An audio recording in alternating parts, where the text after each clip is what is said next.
Gusto umiiyak. So, Walang basagan ng trip. first of all, syempre, gusto ko thank you muna sa mga tao na pumunta. Kahit may mga lakad yan, mga galing sa work. Yan, thank you sa pagsama sa amin sa simpleng biglaang reception na to. And syempre, gusto ko rin mag-thank you sa iyo. Kundi rin naman dahil sa super bonggang patience mo and understanding, hindi naman natin makagawa to. Lalo na kagabi. Kasi naman, naniniwala siya dun sa kasabihan na bawal kami makita bago ikasal. So, kagabi, naiwan niya yung cellphone niya sa bahay, hindi ko siya makontak. Sabi ko sa kanya, ano ba, ikakancel ko na ba ito? Ganyan. Yung pala, naniniwala siya dun sa pangalan. Nag-MMK ka na naman. Yes. So, ayun, nung umaga, okay na, settle na kami. And, ayan, nagkaroon ng balloons, nakabili ng cake, yung mga agad-agad na preparations na ayos din. Thank you kasi original na usapan naman talaga natin, tayo lang, sino makabila, sila ate. Eh, dahil sa pagpupursige mo, yun sabi ko, maganda yung budget, mga check-up na tayo, mga ganyan. Ako, kakastop ko pa sa work, so sabi ko, wag na lang muna. Pero you insist, kasi sabi mo, important yun. So, thank you for making this, all this, making it real. Tsaka, ayun, sana huwag kang mapagod. Alam mo naman na, oo, may tokak ako, may inisulo ko. Pero kapag ka naman yun. Oo. Wedding ah. Kasi sabihin mo lang pa, sumisigaw na ako, sabihin mo lang para mawag-balik ka na. And, pasensya na kasi talagang ang hirap, yung feeling na hindi na ako makatayo, yung feeling na gusto ko na lang sumuka, gusto ko na lang matulog buong araw. Sorry kung hindi ako nakakagawa ng mga bagay-bagay na nagagawa ko noon. Yun, baka lalo na sa natin yung work. And I'm always here, pagod ka na, sa work, sa family, sa akin, kanin lang natin ako sa akin. Yun naman yung sinasabi ko sa'yo, huwag yung init na ulo agad yung iniiran. Usap mo na tayo. Ngayon,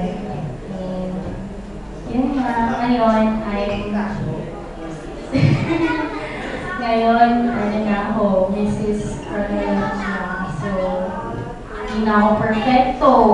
Pinalitan na yung pinito ko. Ay, ako din. Pareho tayo. Hindi na ako perfecto. Yes. Jesus na ako uli. Ayan. Thank you for giving me that wonderful name. I will treasure it forever. Pinagugurahin. Whatever happens. I love you. Ayan.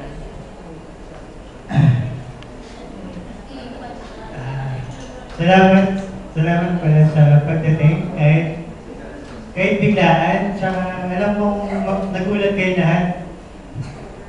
Ang sabi ko lang kay Betsy, simula nung nakilala ko siya, obviously nasa Malaysia pa siya eh. So, unang pakiramdam ko pa lang dito, ano na siya eh. Akala ko, kasi puro picture lang talaga siya. Tapos nung nakita ko na siya. Napeki ka, no? Maganda siya.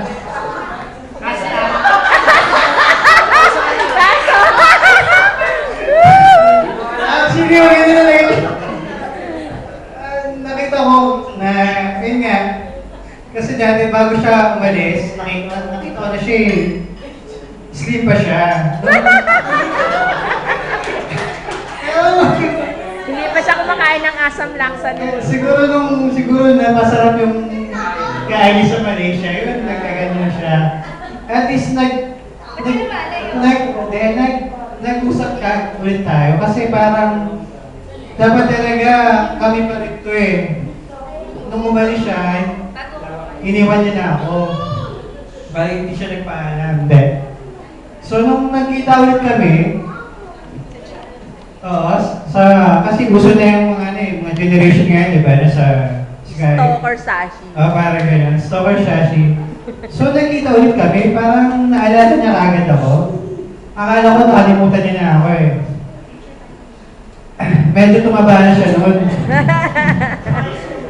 So, parang nag-alangan ako sa kanya. Ba't siya? Ganyan. So, nung buwi na siya, akala ko talaga na hanggang girlfriend na kami.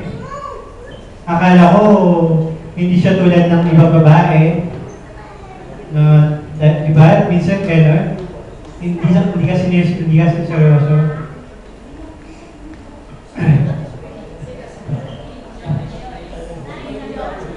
Sorry. Ito talaga.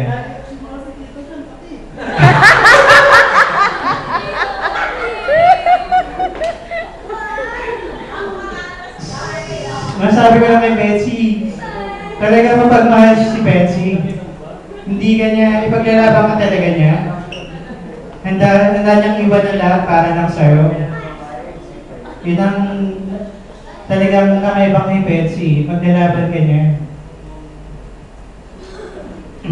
Sana ma-adjust mo yung minsan madaling umilit yung ulo mo. Dahil na sa maliit lang na bagay, napapalaki. Sana rin, maintindihan mo ako. Yung kaya bakit minsan nag-aaway tayo. Kasi minsan sinasabi ko sa'yo, nagiging open naman ako sa'yo. So, pangako kay Betsy na mas mamahalin ko pa siya. At mas magsisipag. Oo, kahit gano'n. Kasi kahit na nagsisipag pa ako kahit maganda kuba-kuba pa ako, gagawin ko lahat para lang may mas gumanda pa ang kinabukasan namin. At sisigapin ko magkaroon pa ng isa pang ceremony bukod dito. Ay, di ba ako kontento, gusto ko pa mas maganda pa rito. And lahat ng pamilya ko sa side ko, gusto ko makita nila. At yung sa side niya, gusto ko talaga may pagmalaki si Betsy. Yun lang.